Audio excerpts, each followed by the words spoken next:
All right, it's 2 o'clock on my watch. I don't know what the atomic calendar says, but that's good enough for me. Welcome, everyone. My name is Frank McNally with Public Spend Forum. I'm the Director of Learning and Content Development here. I'm excited that you all can join us for our webinar today on how to buy cybersecurity techniques for getting started on your journey. We got a few objectives today. Most importantly, we want you to appreciate the important role that you play as procurement professionals or program professionals in promoting cyber health. We also think it's really important that you're able to consider the questions and complications that arise when you're designing solicitations for cybersecurity solutions. And that will help you survey the available sources of supply for cyber solutions products and services. With that, we do have a pretty tight agenda today. We're going to be talking about what are you buying when you're buying cybersecurity, share some tips on how to prepare to buy it, and then help you think through the design of requirements and solicitations so you can go out for bid. And finally, if we have time, we'll go over some resources for where you can buy cybersecurity solutions and do a little demonstration of some market research tools that we've been developing here at Public Spend Forum. Like I said, my name is Frank McNally. I'm very passionate about improving public procurement. That's why I've been with Public Spend Forum, and before that in the government, working as a contracting professional and then doing some consulting around that, including a stint at VA's Acquisition Academy, where I had the pleasure of developing learning content for new acquisition professionals. So breaking down complex topics is always something I've been excited about, especially when you can convey them in a easy to understand and digestible fashion. So that's what I try to do. I'm very fortunate today to be joined by two of my colleagues, guys I've known for a long time and had the pleasure of working with. I'm going to let them introduce themselves one at a time. So Spence Witten is one of those two panelists. Spence, welcome. Thanks for joining us today. Thank you, Frank. It's a fantastic introduction to yourself. I'll try to match it. I'm Lunar Lines. We're a small service-disabled, better-known small business, and I'm our Vice President of Global Sales. So I see both federal and commercial worlds, and I see how those folks both buy cybersecurity solutions, and I know the strengths and weaknesses of both. Frankly, I think there's a whole ton of strengths in the way the federal government approaches procurement relative to the private sector. I realize that sometimes, not what folks say, but I love working on the federal procurement side because I think there's a lot of great things that and great people working in federal procurement, and I think there's wonderful processes for making sure that the right things are bought to meet the requirements. I love helping people understand, how the use of contracting and frankly the overuse of contracting impacts federal operations. I mean, that's something I'm really passionate about, and making sure that the federal government buys less and buys smarter. And maximizes internal resources to get things done, and make sure that federal employees are used for what they're good at, and contractors are used for what we're good at. Also, I'm a sales guy, and I've done a fair amount of project management for various different federal agencies. These days, I try to avoid project management of any kind because that usually just ends poorly for everyone involved. But thanks, Frank. Well, thank you. No, again, we appreciate you being here. We've been fans of Spence since I think the first blog you ever posted as a contributor to Public Spend Forum a few years ago. Your writing style and honesty is refreshing, so we appreciate you giving us your time in multiple instances, including today.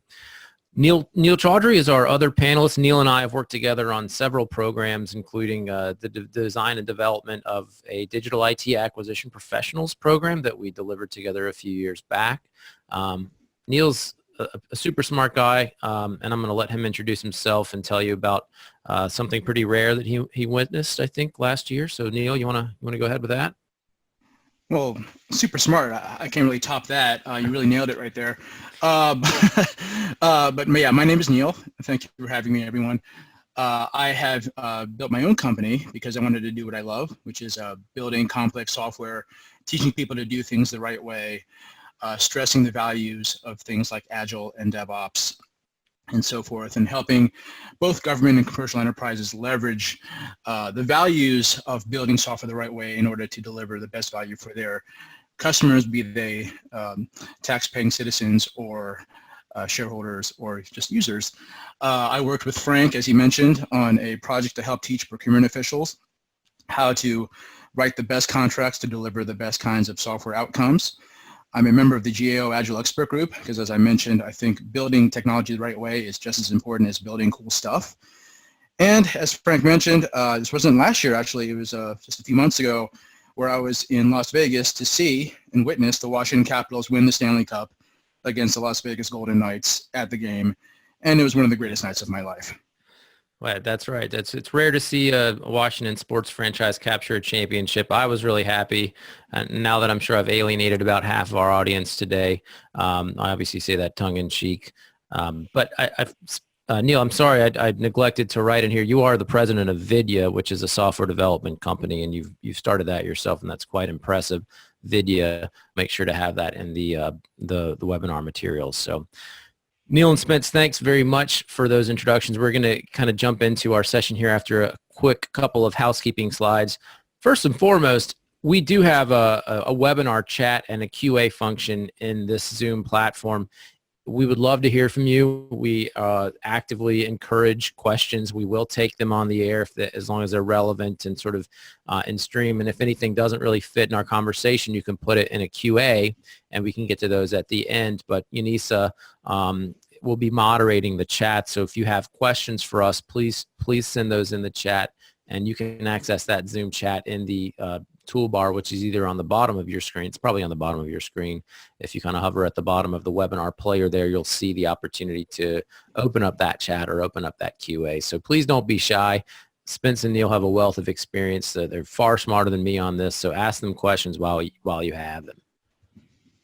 All right, so at Public Spend Forum, what do? We're a market intelligence and best practices platform providing government programs, buyers, and suppliers with supplier and market knowledge and data, some best practice frameworks and standards, including things like this How to Buy series, and also a global community and network of experts and peers in public procurement. You can join our open global community on publicspendforum.net if you wish. There's a great discussion and a lot of good resources that you can access. And we're very proud to introduce GovShop, which is a tool that we rolled out this summer. In fact, we announced it at the NCMA World Congress in Cleveland. GovShop is a one-stop shop for market research, plain and simple. It's easy to use, it's free, intuitive, and browser-based. So there's nothing to download, no software licenses to buy. It works just like Google. We built it for the government in mind, specifically procurement. So we have a range of filters and search options that you'll find to be tailored to what you do in public procurement. It features a comprehensive supplier base and supplier profiles on, I think we're over 500,000 supplier profiles now. So all kinds of suppliers, emerging small businesses, minority-owned companies. If you're looking to get your socioeconomic goals, GovShop makes it really easy to filter by socioeconomic programs, in addition to keyword search, category code, product service code, NAICS code, or contract vehicles, which we're really excited about. So GovShop's awesome to use, and we're very excited about it. So give it a look. And I think Eunice's got the link there in our chat, so that's awesome. All right, so what are we buying when we buy cybersecurity? I think that's a pretty broad question, but it is very crucial to understand. I've always said this, I hope you would agree, that if you want to effectively acquire anything, you have to understand what you're buying. And as Spence pointed out in one of our conversations preparing for this webinar, you have to know how you're going to buy it. Now, when it comes to cybersecurity, that can mean a lot. So in this section, to kick it off, we sort of want to break down the cybersecurity marketplace and give you a lay of the land. So let's first think about our national cybersecurity strategy, which just came out last September. It's important to understand sort of the priorities of our federal government. And, you know, in addition to protecting critical infrastructure from cyber threats, there's also the need to secure agency networks. You all are accessing this webinar through some sort of internet connection. There's a vulnerability there, so we've got to secure that. There's also a very important defense mechanism. Cyber threats are growing, and they're getting more difficult, I assume, to defend every day. So an aggressive defense posture is definitely part of that strategy, and that includes in identifying vulnerabilities. That's a humbling thing to think about if you're an IT leader out there. You know, saying that you're vulnerable, saying that your systems are vulnerable can feel like admitting defeat, but frankly, vulnerabilities exist everywhere. There's no armor that's 100% rock solid, so it does take some humility to admit that you've got vulnerabilities in your system.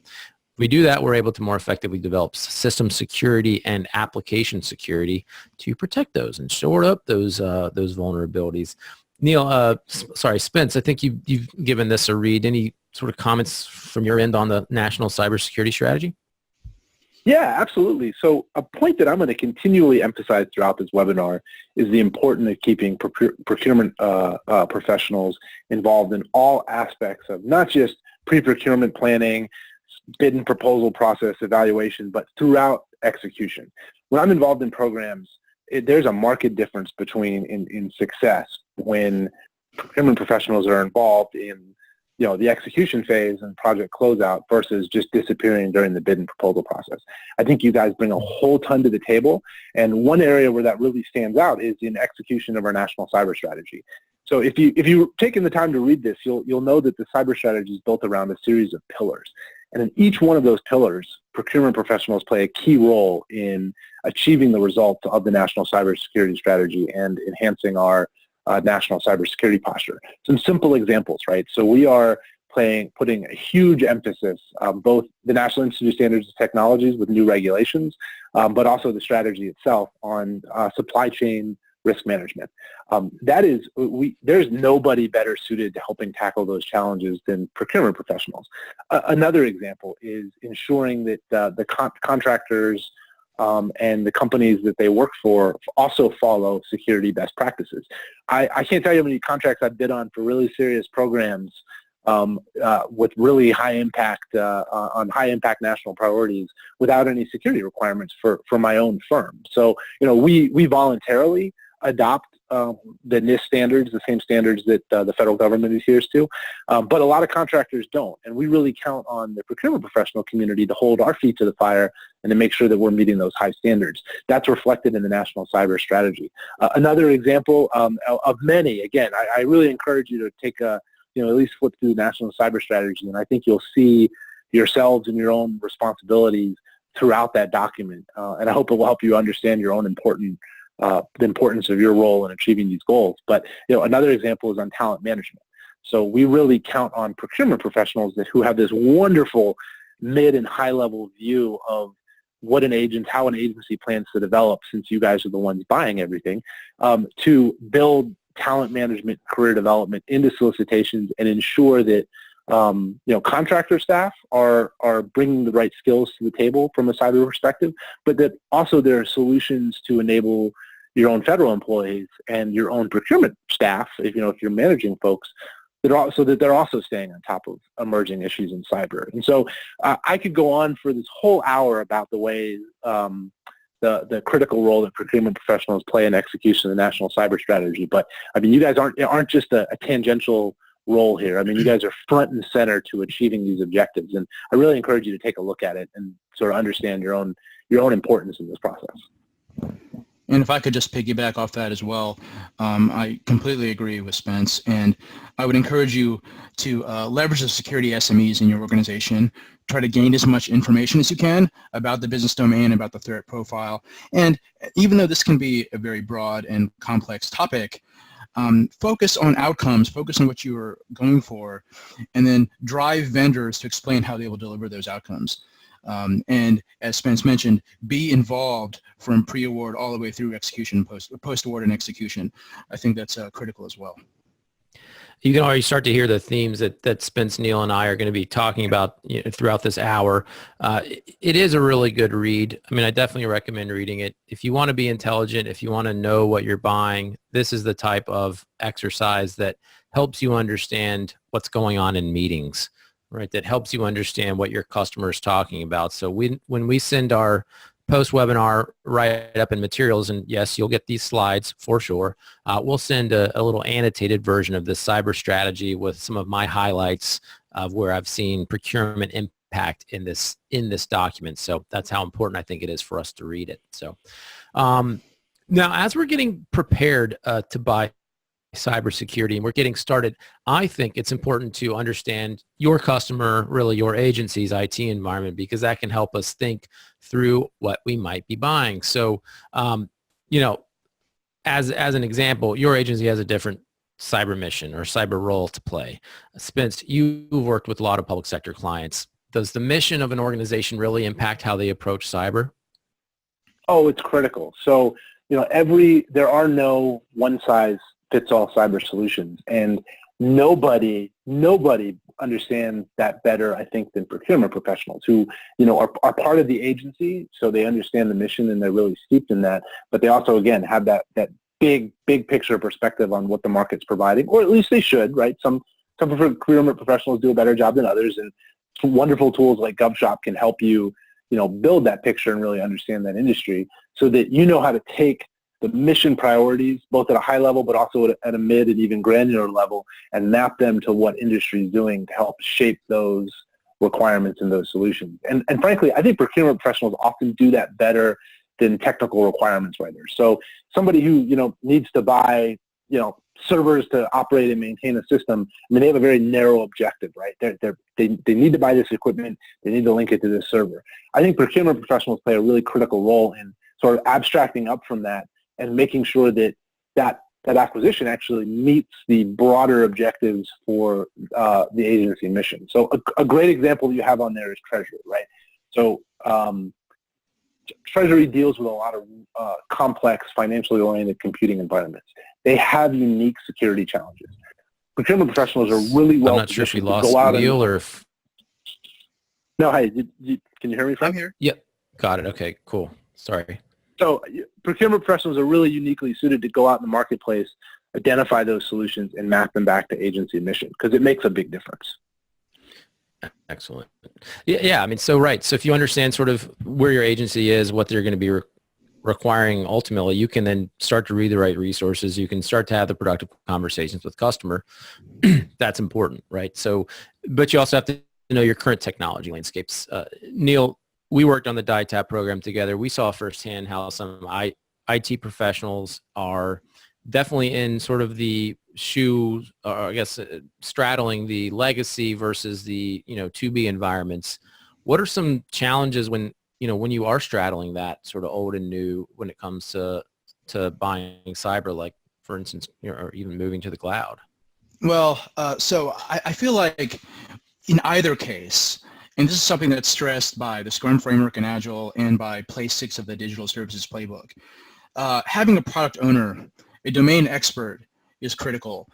Someone who understands at a strong level what's going on, can communicate with vendors and with others in the domain that they're representing.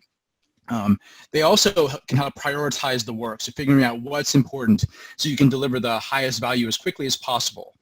And another critical thing, in particular related to security also, is that they define the features that are important and define the specifications for the tests that ensure that the vendors have produced those features in a high quality way. And so this applies to anything, to functional tests, for example, that make sure that when I click this button, the right thing happens, that if I leave out my last name because it's mandatory on a form, that I get an error message, things like that, which people all recognize as important functional testing. Well, you need to have security tests that are just as first-class citizens as part of that testing framework. So tests that make sure that I'm authenticated so I can press that button, that make sure that I can't hijack people's sessions, something called cross-site request forgery. Tests that do that, or tests that check for high performance and for static analysis, both which have tangential security implications. So having a product owner who is an expert, who can prioritize the work, who can define the specs for these tests, which include security tests and other tests.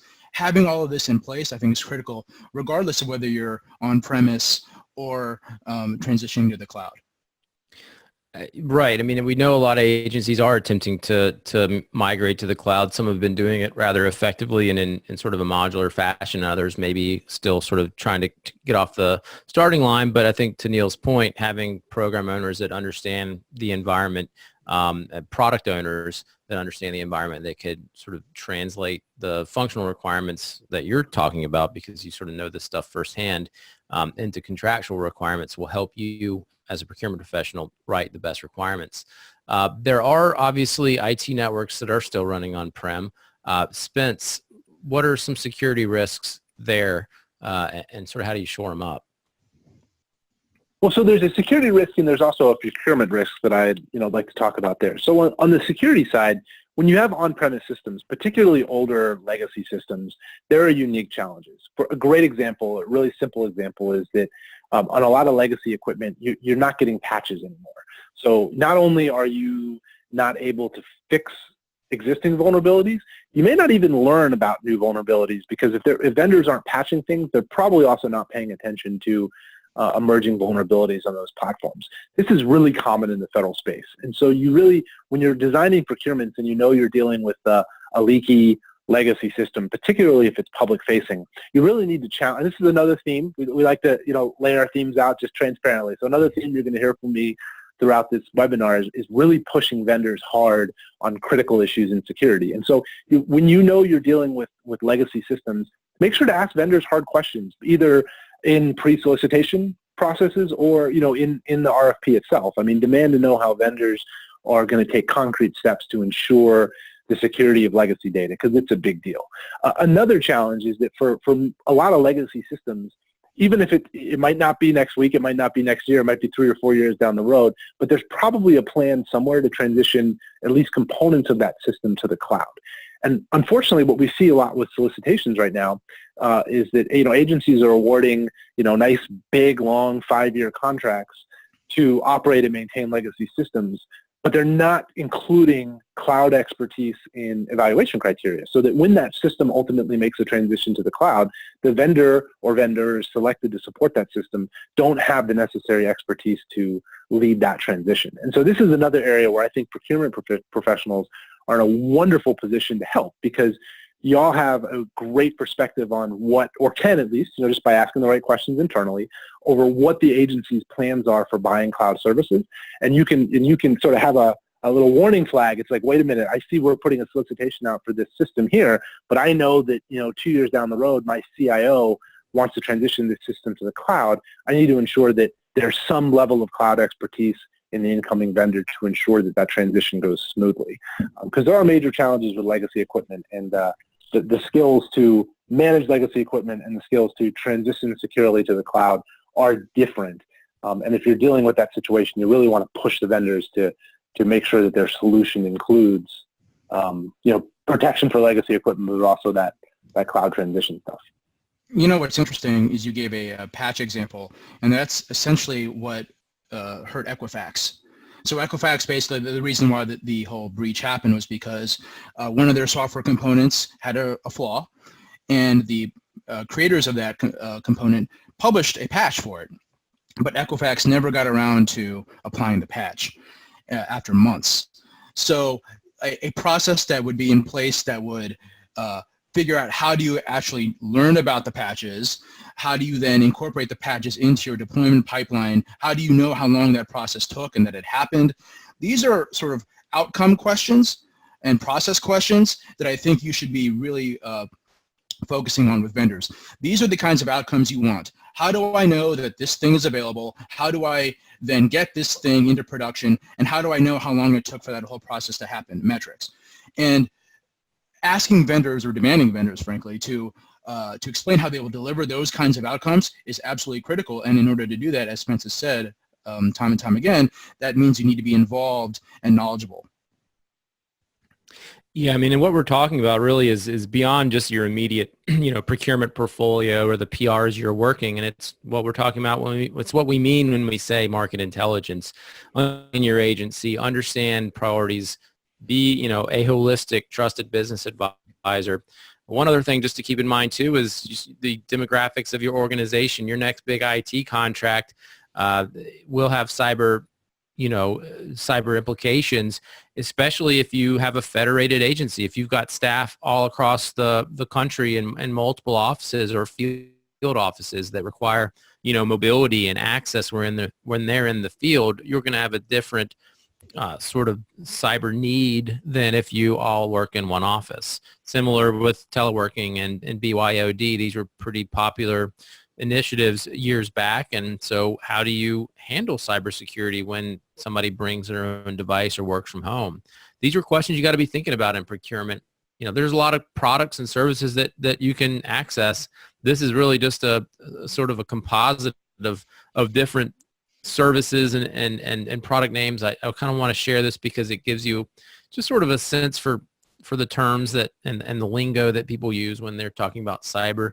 When we send this slide deck out, you kind of can take a look at this and have a, maybe a fun time trying to define some of these terms. But it is a diverse market, and we've at Public Spend Forum have spent time researching it using our GovShop tool that we mentioned earlier. We have over 600 suppliers, I think it's even more now, that have cybersecurity relevance in their profiles. And so we used GovShop along with some third-party research and the NIST cybersecurity framework to come up with 6 categories that we find cybersecurity vendors falling into. Spence, do you see generally this solicitations that you see come out, do you see them generally aligned to these categories, or do you see anything that's missing? No, as usual, Frank, you guys did a wonderful job of breaking down a complex industry into understandable bite-sized chunks. I think the only thing I would add, and it's also important for particularly the federal, but also any state-level procurement officials on the phone, is that we do see an increasing openness to manage services from a security perspective in the federal space. And so that can be stuff like, say, an outsourced security operations center. It can be a outsourced compliance team. It can be sort of CISO as a service. And we've seen an increased willingness of federal agencies to head that route, particularly the small and mid-sized ones, where it might be intimidating to stand up an in-house 24/7 security operations center. That also would be extremely expensive, whereas you can go outside and you can buy that as a service from reputable vendors much more cheaply, and frankly, I think effectively and easier to manage than building one in-house. And so that's the only thing I would add, is the managed services component, which is a tip of the spear, cutting edge type of federal service that's really taken off in the last few years. Absolutely. So we do have this directory and this sort of market composite up on GovShop, and you'll see it in the slides when we send them out. But managed security, definitely a good outsource opportunity for buyers out there. So let's move sort of to our next section, which is preparing to buy. Now that we have an understanding of what we're buying, we need to start thinking about how we're going to buy it. Market intelligence is very important here, as an understanding of sort of what's out there. So let's jump right in. This is a blog post that was shared with us by someone from GuidePoint Security, Brian Hart from GuidePoint Security, who was a guest on a recent podcast episode we did to sort of have vendors talk about their challenges and their opportunities in selling cybersecurity solutions to the government. Spence was a panelist on that as well. But this is a basic maturity model, and I think what's important is procurement professionals can orient themselves to the customer's environment if they understand where they are in the maturity phase.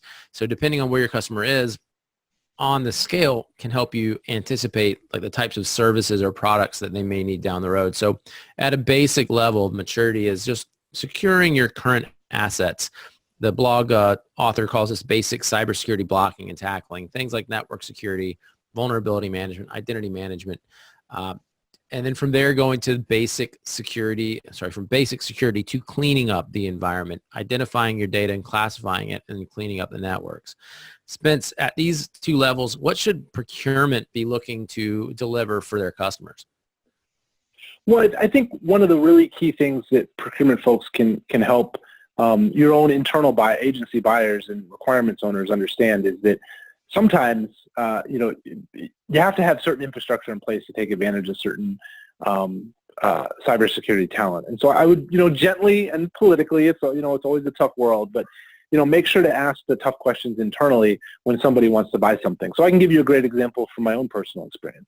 We won a solicitation to provide malware analysis support to an agency. We got, it was sort of a flyer. I mean, it kind of came out of nowhere. It wasn't the kind of thing where we did a lot of upfront business development work, but we won it. We were thrilled to win, and we put some experienced malware analysts on site, only to then sort of figure out that the agency really didn't even have any of the equipment or infrastructure or processes in place to really enable high-end malware analysis support, nor frankly did they really need those services at the level they were operating and the maturity level they were operating at. And so ultimately, unfortunately, it was sort of an uncomfortable situation for us and for the buyer when we got in there, and there was some fumbling around to start because, the agency wasn't really at the maturity level where they could take advantage of those services. And so, some people, particularly new incoming agency leaders, love to buy new toys, and procurement can play a critical role in asking, gentle but tough questions about what exactly needs to be bought. And then I would just do a little bit of homework internally on your own to help kind of try to figure out where your agency lies on a cyber maturity pathway, so you can help shape procurements towards your maturity, so you don't end up in a situation like I did, where you're providing services that are way far and above advanced from where that agency really needs. Yeah, don't buy new toys when you don't have the infrastructure to support them, I guess is a good cautionary note. We have a lot of clients that have stuff left, a lot of stuff they bought where it's still on the shelf because, they're not really, it's a cool toy, great, but they're not really set up to use it. Yeah, exactly. So as we progress and sort of into the third level of maturity there, you can start to stress test your security profiles. Once you have gotten the basic levels of hygiene and you've cleaned up your environment, now it's time to figure out where your weaknesses are. Neil, you and I have talked a lot about testing, and I know that's one of your hot button topics. And there's this need to build security testing in up front. What can contracting do to help get the protocols built into a contract or roadmap in a software development exercise?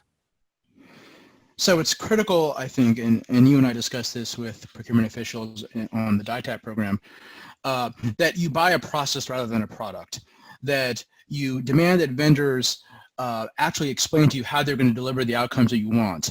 And one of the items that you want to focus on then is, okay, how do we actually ensure that what we're building is high quality, and part of high quality means high security. And so for me, it's really important to not think of sort of testing and security testing as sort of these separate things. I think of all of it as one big bundle of quality. And so just as we work very hard to build and automate functional tests, like the examples I gave before about clicking buttons and such, having security tests that are first-class citizens, that are defined by the product owner as to how they're supposed to work, and written by the vendor in terms of actually executing and verifying that what you've built is secure, having those all be part of one big automation framework is really important, because then that becomes part of a deployment automation framework.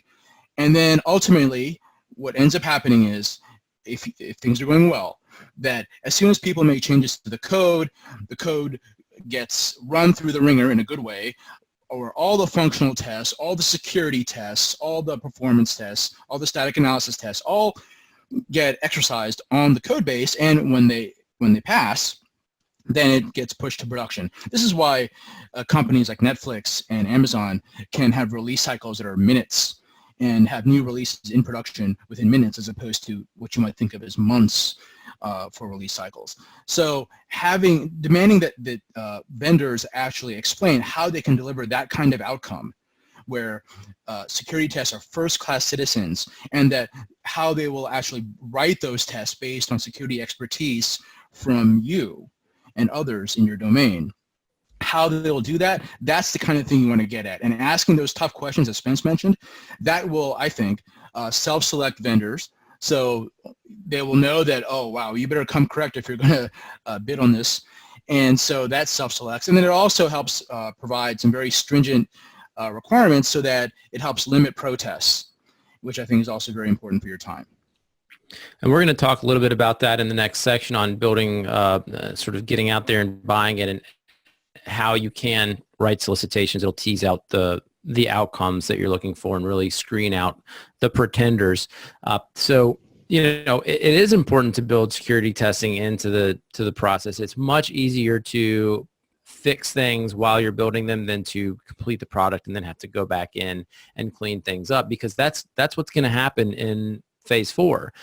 You're going to get external evaluation of your security environment. So definitely take the time to do it in the third phase while you're building it, so that when the external evaluators come in, they find less problems.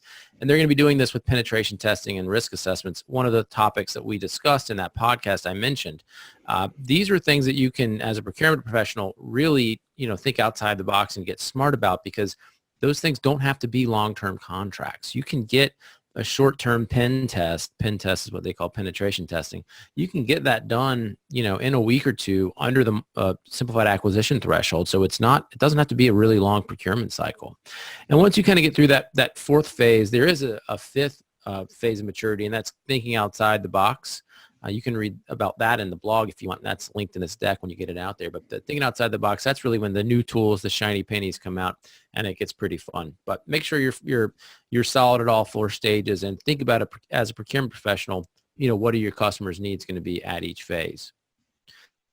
Now, it is vital, your role, right? How can you best participate in the security life cycle? Neil, we've talked about this, and this is, again, one of your main points. You got to get to know your CISO, your Chief Information Security Officer, get to know your technology SMEs, speak to them, understand their IT exposure and their posture, because this is the type of thing that's going to get you intelligent about cybersecurity. If you're just starting out, you don't know cybersecurity from, cyber currency, I guess, for a bad example, you just need to expose yourself. A lot of times it's osmosis. You might spend several weeks or months reading up on these things and not understanding it, but you are developing intelligence slowly but surely. And that's all going to kind of coalesce down there at the end. But Neil, having worked on digital services teams, what would you recommend to contract professionals? Like, what kind of questions should they ask? How do they engage with software, engineers and security nerds like yourself? I prefer the term intellectual. Thank you. Yes, sorry. But no. So basically, I think the important thing is to look at is just to understand your business. Like, if you're Treasury versus if you're DoD versus if you're CMS, you have a lot of different kinds of things to worry about. If you're DoD, you have classification levels where different kinds of information have different degrees of impact on our national security. If you're CMS and you're managing the software, healthcare.gov, and various aspects of the Affordable Care Act, there's issues of PII, person identifiable information. If you're Treasury, you have a lot of financially sensitive information. Understand what you have and the kinds of things you need to do to secure what you have, and what is the risk associated with it. If that information all became public, what's the damage? And then take the right steps. And of course, that means interacting with, as Spence and Frank have mentioned, the key security personnel who understand these things. Also, as I mentioned, getting that testing in there, and as Frank said, from the start, that's super important. And bear in mind that this is all very complicated stuff. It can sound intimidating what we're talking about. And these are, in fact, complicated and difficult concepts. But, I mean, Facebook is a private company considered at the leading edge of innovation, and they've been embarrassing themselves lately, frankly. Google has had their issues just recently.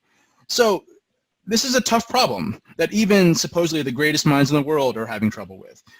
It's okay to feel like this is a lot, but making the effort to learn more, gradually getting better, being more involved, and understanding the outcomes you want delivered to then dictate those to vendors, I think that's super important. Spence, one of the more important roles I think a procurement professional can play is teasing out what's actually going to be purchased and what's required to support a program from those customers and your technical counterparts. I'm curious if you could share some questions that you think would be useful that procurement professionals should be asking program and technical people. We got a few here, and we're going to include them in a document we'll send out, but I think it's good to hear Spencer talk through some of these too. Yeah, absolutely. And so that's another theme I want to get across, because sometimes I find that procurement professionals think that, maybe they don't have the knowledge or the skill set necessary to ask those questions. And frankly, I mean, from my perspective, I mean, y'all are the best suited to ask those questions. You know way more than you think you do. You can play at the highest levels of the agency because you know what the agency is buying now, yesterday, today, what you're planning to buy tomorrow. I mean, you have such a wonderful view of that you often know more than the requirements owners. And so I think one of the biggest most critical things. And I realize it's a little scary because you're going up the food chain, right? But, politely and, as you respectfully as you can within your chain of command, get to know your information security leaders, your chief information security officer, your CIO, your information systems security manager, your information systems security officers, your system owners. I mean, just get to know them personally. Try to build a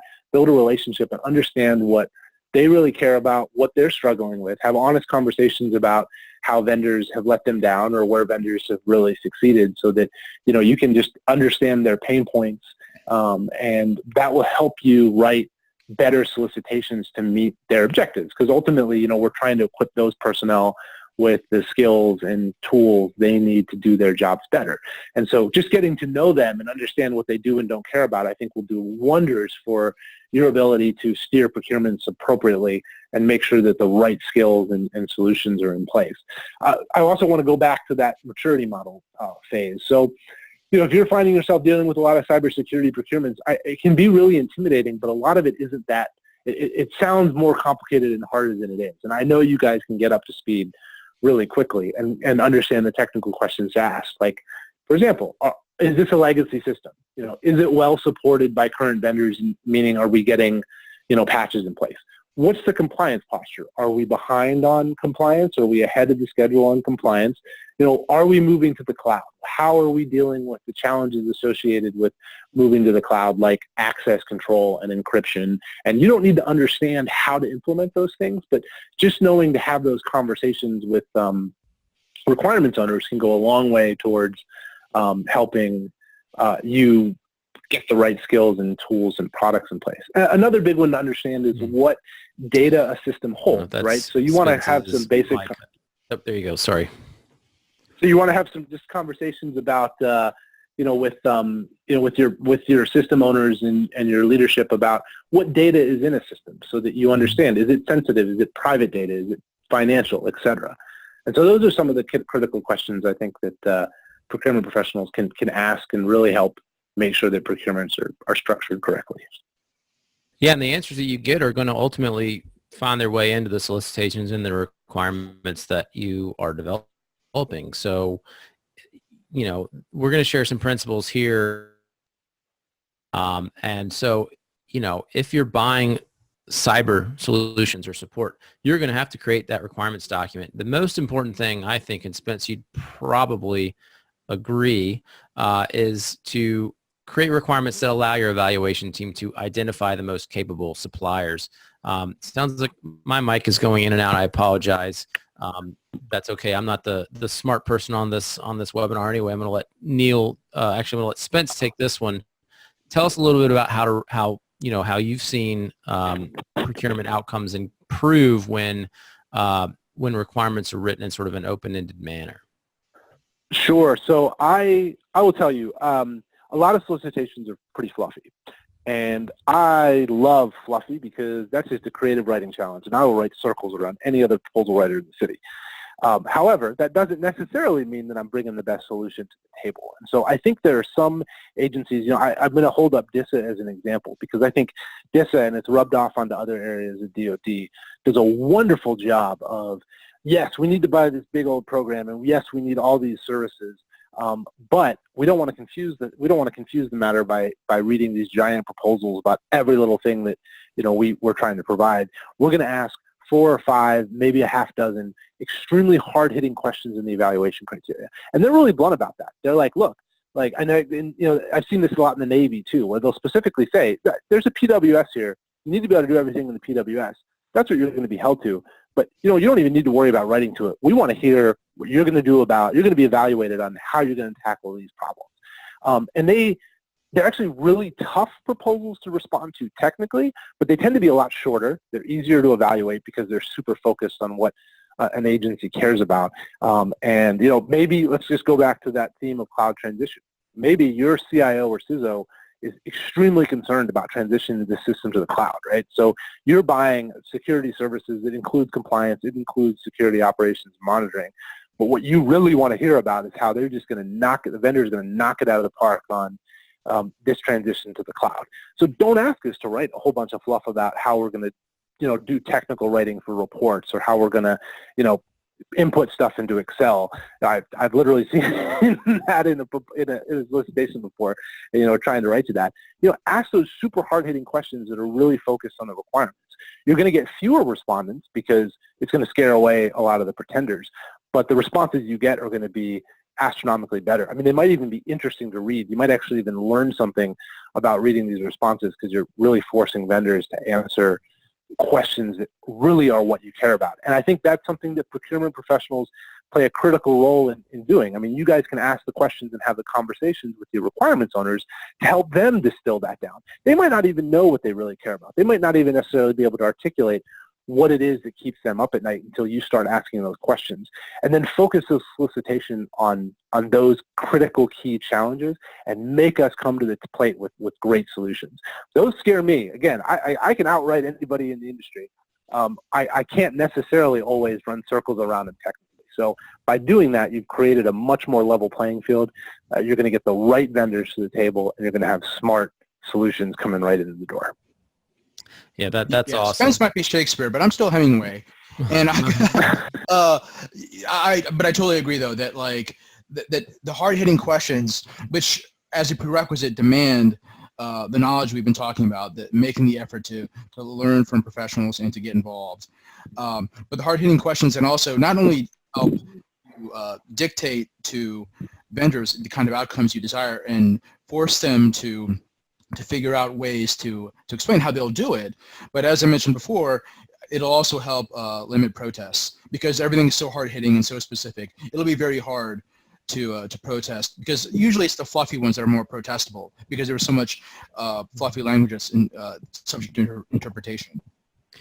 And if you write the requirements in the right way and you're getting expertise shared back, it is easier to evaluate and to eliminate vendors that are fluffy versus those that are able to write the right responses. I mean, one thing I'm impressed with Neil always is, and Spence, but is the technical depth of his answers. And so if I can ask an open question and get the type of answer that, for instance, Neil might share about software development, I might not know 100% or understand 100% what he's saying. My evaluation team will, but I might not understand 100% what he's saying, but I have confidence that I can tell he's got expertise in that. So, ultimately really just think about the outcomes you're trying to achieve. Work with your program counterparts, and that's that. And a quick follow-on, just to because I think it's worth interrupting. Sorry, Frank, and diving into this again, is to remind procurement folks that people are desperate to get into cyber.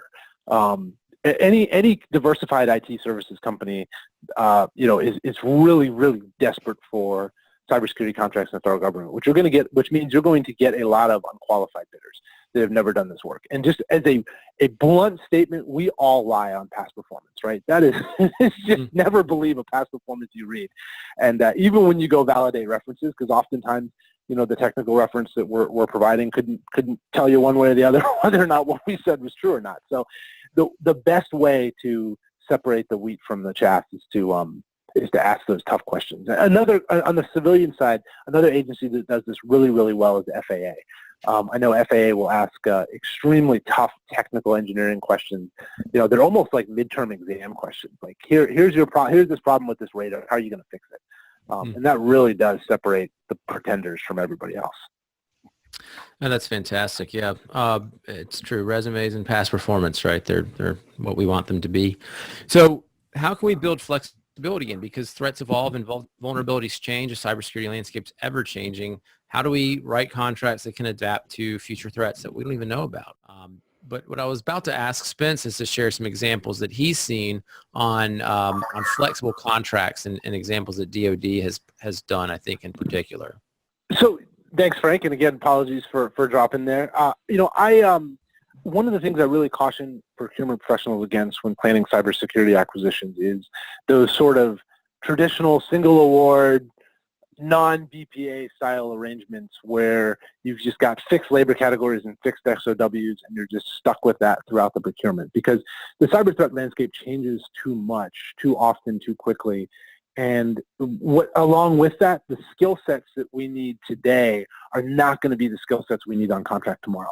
And I had struggled with this across dozens of contracts in my contracts portfolio where, I have the right person. I have them on the bench, the person I could bring in tomorrow, put them on site, solve the problems we're facing with, but I just can't get that the right labor category added to the contract, or I can't get a mod put in place. Whereas when I have sort of VPA or IDIQ style contracts, it's really simple, right? Letter proposal for a requirement, bam, got the right person on site, moved the wrong person off. And it's not necessarily a capability thing. It's not that these people all of a sudden became bad employees or bad workers. It's just, the challenge moved, the target moved, and they're no longer the right suited person for that. And so, we really need to think up. We either need to, be prepared to mod cyber contracts. We need, and part of this, something that makes that a lot easier is requiring price buildups in the procurement process. So we're going to talk about this a little bit more towards the end, but it is really, really helpful when I have transparent cost buildups with the government, because I can bring in a more expensive person if I have to meet a new requirement. And the government doesn't necessarily feel like I'm putting the screws to them to get more money, right? Because you can see my buildup. You understand exactly what goes into my pricing. I'm transparent about the salary and the wrap rate that goes along with that, and so I can quickly get that person in place without any ill feelings from the government that I'm, just trying to get more money out of you guys. So, really think about if there's an opportunity to turn a sort of traditional base plus 4 option single award contract into a BPA, even a multiple award BPA. I mean, really consider it, because those are critical for ensuring that we have flexible contracting arrangements in place that can tackle challenges down the road. And I think there's this misconception that they're really difficult to manage, and truthfully they aren't. I mean, my BPA style contracts are in some ways a lot easier, because I can put extremely simple, almost letter proposals together for the government that are based around really focused priorities. Sometimes on some of my contracts, it's even down to the system level. Like, we're going to do an assessment of this system, we're out. Or like Frank was talking about with pen testing, we're going to do this simple 1 or 2 week pen test, and then we're out on that task order. And I can do that with those types of contracts, where I just can't when it's, you need to put 6 bodies on site for the next 5 years. There's really not a lot I can do with that. So I would add also that kind of the fundamental premise of agile development is the idea that you can't really know what's going to be the case 5 years from now. And so therefore planning for such a thing can be usually counterproductive. And that's, agile sometimes gets a bad rap for that we don't plan. It's not that we don't plan, it's that we recognize the limits of what we can plan given what we know on the time horizon. So given that, there are things you can do, as specified in the FAR even, that can help us be flexible in our contracting. Like FAR, and I can nerd out a little bit too on contracting, like FAR 37.6, we have like performance-based opposition buying process for the delivery of a functional product, which basically is about buying a process as opposed to buying the product, as we've mentioned before. FAR 39.1 is about modular contracting and building in pieces. FAR 1.102, where you can do anything that's not prohibited. So anything that's not prohibited is permitted, and you can make reasonable adjustments. DoD 5000, there are things in place that let you have the flexibility to build the contracts you want. And it's not technically federal law like the FAR, but the Tech FAR is an addendum to the FAR that's available on GitHub that you can read, that also can help you provide some guidance, or help provide guidance to you on how to actually build the kind of flexibility you need in contracting. Neil, dropping the guiding principles of the FAR. That's fantastic. And I'm glad you mentioned performance-based contracting. I mean, I think it's an ideal acquisition strategy, and it's something that forces contractors to describe, explicitly how they're going to accomplish something, your objective, your outcome. They put the quality assurance plans together. They tell you how they're going to be measured. It takes a significant degree of expertise to write a performance work statement.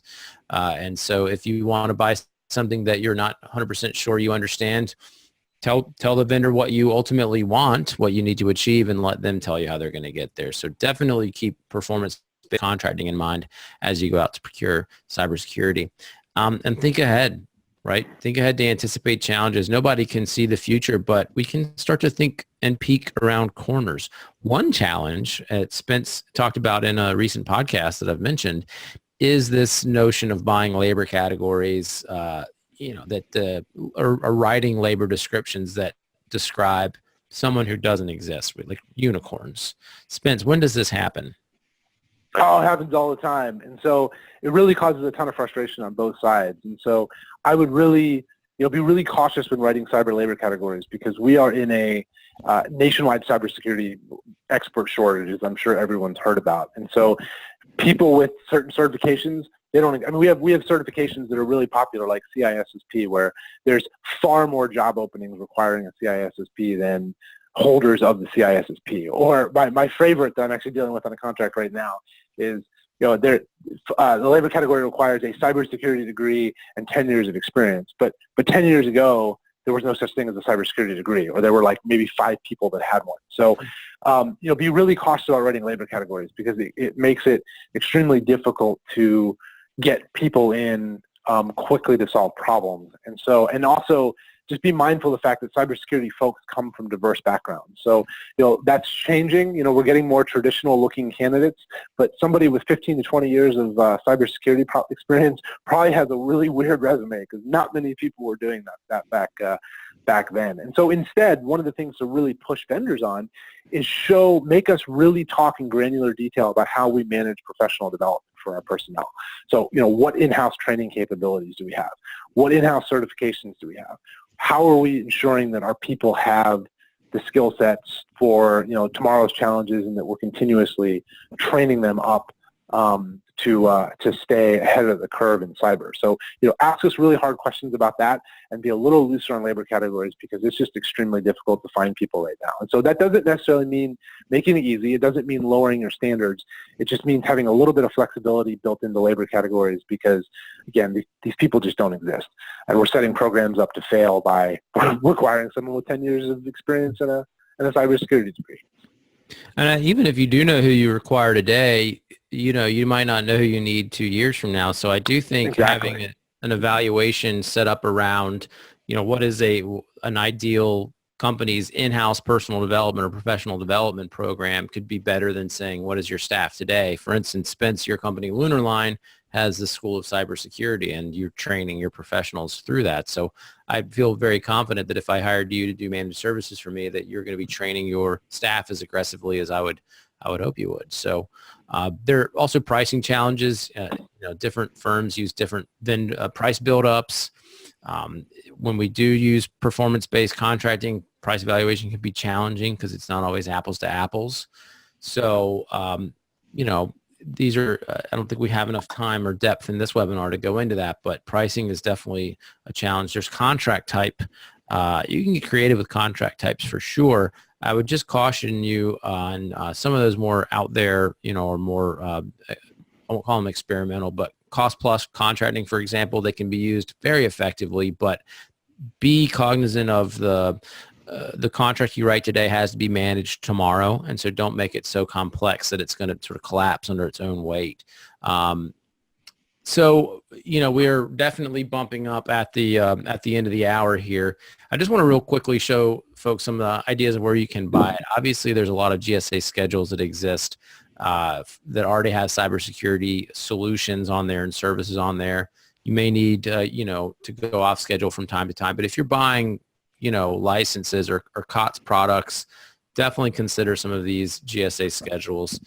There are co-ops. NASPO Value Point has its data communications products and services. So if you're a state and local official out there and you're interested in seeing what's available on that co-op, that'll be linked in our notes as well. And then GovShop, of course, a great place to go and find suppliers. The filters that we offer are designed for the government. You can, search by keyword and then filter that keyword down by product and service, filter it down by set aside, status, all these things. And then you can even share and export profiles as well, which is super cool.